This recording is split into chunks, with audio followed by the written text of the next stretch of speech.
2022 has been a mountain climb for Bollywood, which it has failed to summit on all accounts.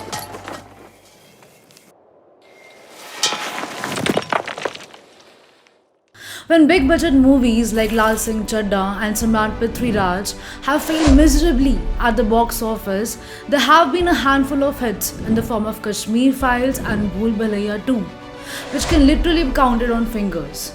And while the industry was trying to figure out the conundrum of the outlier year that is 2022, everybody still had hopes from a very own domestic version of the MCU known as the Astraverse, which would shatter records and bring back the glory. But the success of Brahmastra since its launch has been a hot topic for debate because in spite of all the controversy surrounding Brahmastra for its hefty production budget, tagged along with its box office collection, the verdict is out on the movie as a hit. Well, officially at least. So how can a movie carrying a budget of more than 400 crores while garnering 350 crores in worldwide gross throughout its entire run be called as a hit? And how can such a movie, which has collected less than its entire budget already, have its two sequels greenlit for the future? And this, ladies and gentlemen, is the business case we'll try to unfold in today's episode and ultimately bring to light the genius business model of Brahmastra and its Astraverse. To start off, before we discuss the economics of Brahmastra and put down everything in numbers, we need to first understand how does a generic business model look like in the making of a movie. So let's first identify the stakeholders who are involved in the whole process. Starting with the first stakeholders, which are the producers of the movie, which for Brahmastra are Dharma Productions, the studio owned by Karan Johar in collaboration with Starlight Pictures in the prime focus. The next stakeholders are the distributors, who buy rights of the movie from the producer to distribute the movie to the exhibitors. Now, in certain cases, the distributor and the producers of the movie might be the same entity, depending upon the movie being developed and the people involved. For Brahmastra, the distributors are Star Studios, 20th Century Studios, and Walt Disney Studios Motion Pictures. Then come the exhibitors, who are the cinema hall companies like PVR or Inox, which provide the theatre experience to the movie and its audiences. Unless and until it's a disputable case ongoing between the exhibitors and the distributors, every exhibitor is involved in the movie showing at their theatres. Alright, now let's define the roles of these stakeholders in terms of the financials involved. So the producers or the production company is the outright financier of the movie. These companies either have the funds available or take out loans from banks to allocate the budget for the film.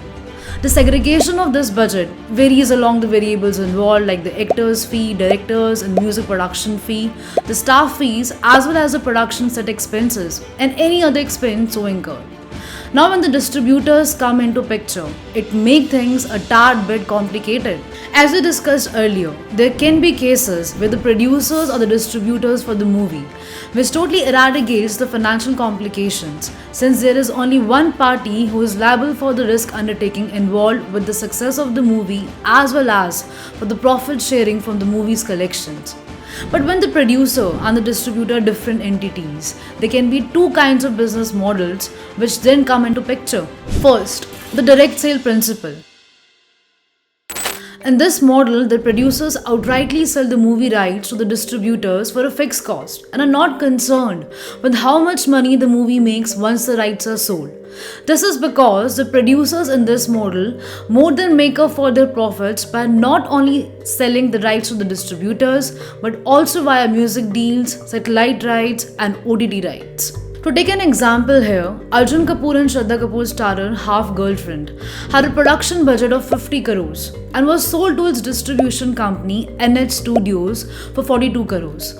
Now the producers sold the satellite rights and the music rights of the movie for 36 crores, which brings the total revenue for the producers standing at 78 crores. Now the thing to be noted here is that since the movie only grossed 77 crores in domestic market, that is inside India, and 14 crores worldwide, that is outside India, This collection, post the tax reduction, will amount to 63 crores and 7 crores respectively. Now, since the exhibitors' share usually stands at 43.2% in India and 50% outside India, these figures now amount to 35.8 and 3.5 crores, which brings the total revenue for the distributor to 40 crores, rounding off. Now, since the distributor had bought the rights for 42 crores from the producer of Half Girlfriend, this means the distributor has actually suffered a loss of 2 crores by going via the direct sale principal model. But this does not mean that this model is always less favorable monetarily for the distributor, which can be illustrated with the example of the Amitabh Bachchan starrer Pink. The producer of Pink sold the movie to the distributor for 13 crores, thinking the movie did not have the potential to go the distance in theatrical viewings and rake in big numbers. But to his contradiction, the small budgeted Dark Horse movie actually went on to gross more than 150 crores worldwide at the box office, thus making its distributors filthy rich instead of the producers, because the producer had no say in the revenues of the movie since he had sold the rights of the movie to the distributors via the direct sale model. And it was in a sense the distributor's movie now, and he was the one who could take home whatever comes out of it. Second, the minimum guarantee model. This model works just like a usual fixed and variable cost based model in the sense that the distributors and the producer negotiate upon a portion of the total revenues, either flat or up till a certain threshold of collection as a minimum guarantee to the distributors. In the case of the threshold deal, anything the movie earns beyond the threshold is then split according to a pre-decided ratio amongst both the parties. To explain with an example, in the case of Bahubali, which had South Indian producers, the movie in the north was distributed by Dharma Productions, which signed to a flat 5% commission of the total revenues under the minimum guarantee model. After this, the distributors then sign a profit sharing deal with the exhibitors or the theatre owners, which is usually constant at 43.2% share for the exhibitors. This can vary depending upon the movie, and the revenue share differing for non-national multiplex chains, which are small theatre chains, leaving out big chains like PVR and Inox from this equation. Alright, one last thing to mention before we make on to our case study is the different rights distributions which can bring in revenue for the producers and the production companies.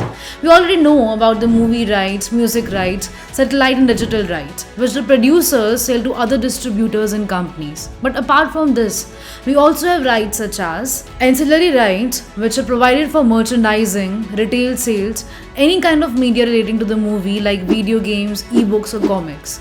These are also relevant when airlines, ships or hotels are either making use of your entertainment property or, in other words, the movie in any possible means and in any capacity.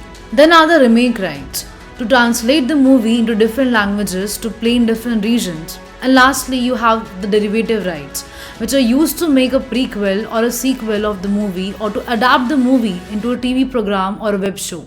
Alright, I think with all the information we just ingested, we are now in a comfortable position to break down Brahmastra as a case study.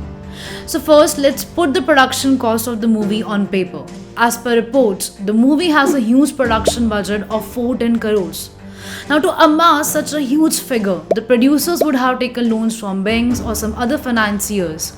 And so let's say the interest on the budget is 10 to 12%, which comes out to approx 45 crores. Now, to further add to this cost, the marketing expenditure for the movie is reported to be approx 60 crores, which brings the total cost to make the movie standing at a humongous 515 crores.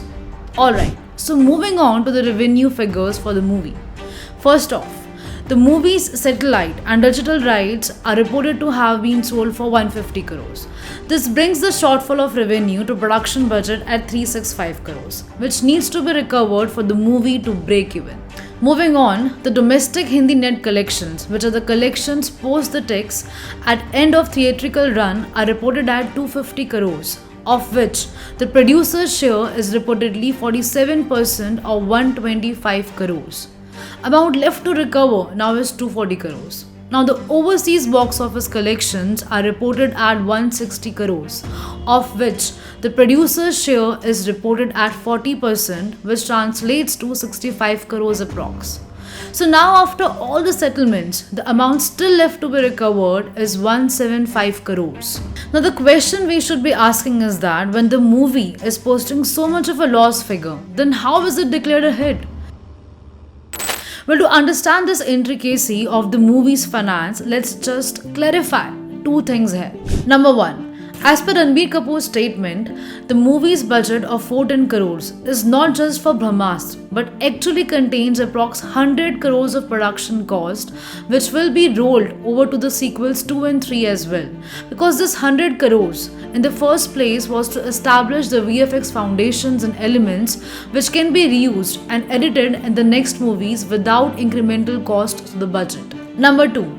In the calculations above, we have not accounted for all the rights we defined and discussed earlier, such as the ancillary rights, the music rights, the derivative rights, which provide further multipliers to the revenue of the movie, and especially to a movie like Brahmastra, which being a mythologically driven fantasy movie carrying immense potential for the expansion of its universe and characters in the form of TV shows, video games, and especially merchandise. So to account for all these things, let's further expand our calculations to the sequels as well and get a better vivid picture of the economics flowing here. Also, in order to make the calculations for the sequels, we will be taking the incremental revenues for the franchise effect in consideration, which is evident from the revenues and collections of movies like Bahubali and KGF, which achieved a far higher box office collection due to the same sequel effect or the franchise effect, with the multipliers for the sequels sitting at 3.1 and 4.3 respectively. So taking a modest multipliers of 1.5 and 1.2 for the next two sequels instead for Brahmastra and being conservative here. The revenue for directors from box office then stands at 188 crores and 225 crores respectively. We took the multiplier for the last movie lower at 1.2 since there is a risk of franchise tiring effect in which the audiences do not return back for the sequels since they get tired by the same world, characters and formula. Let's say the satellite rights of the movie go up as well, for the sequel sitting at 180 crores and 220 crores. Now the overseas box office collections with the same multipliers give 98 crores and 118 crores. Also, since the third movie is long way in the future still, we give its cost the incremental factor as well. Also, the production budget for the second and the third movie will be 300 crores instead of 410 following the VFX assets cost we discussed earlier. This thus brings the total cost to produce the franchise to a whopping 1315 crores and the total revenue to a mammoth 1369 crores. But in the end, this is bringing the producers just 54 crores after making 3 movies, which means 18 crores profits per movie. Why did they even bother with this franchise in the first place then, right? Wrong. What we have forgotten to take into account is the ancillary rights, which for the film industry have been increasing year on year and will amount for 3600 crores in 2022. So Brahmastra, even if it manages to score 2% of the total ancillary rights revenues for the year, will be looking at more than 100 crores from its ancillary rights alone per film, again being modest here. Also, the music rights and the derivative rights could bring in another 100 crores for the films, thus bringing the total profit for the producers to a whopping 250 crores. And man, I remind you, this is still based on a modest calculation. Given the Astaverse setup, the mythological enmeshing and the hype surrounding the sequels, if the movie is able to replicate the Bahubali and the KGF trajectory, the producers are in for a treat well above 500 crores in profits easily. So that's the breakdown of the controversial humongous Brahmastra budget, guys, and the case study with the Bollywood business defined. We do hope that the sequels are successful and the Indian audiences start getting more of these grandiose big budget movies to experience in the future. Here's wishing luck to Brahmastra and the team. If you like the video, do share it with your friends, subscribe to the channel and hit that like button below. We'll keep bringing more such knowledgeful episodes to you. Until then, mindfulness signing off.